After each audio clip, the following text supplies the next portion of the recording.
Am I the only one that didn't know about these awesome computer tricks? Let's fix that. First up, did you know you can take a screenshot without using the mouse? Just hit Windows plus Shift plus S and boom, you've got a screenshot. Next, tired of endless tabs?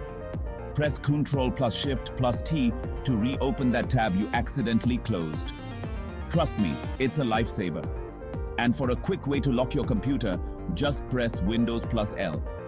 Perfect when you need a snack break but don't want anyone snooping around. Now, let's talk about text selection shortcuts. Double-click to select a word, triple-click for a whole paragraph. Easy, right?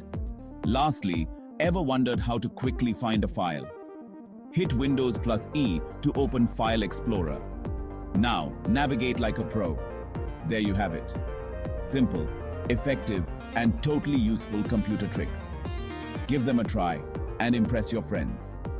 Catch you in the next video.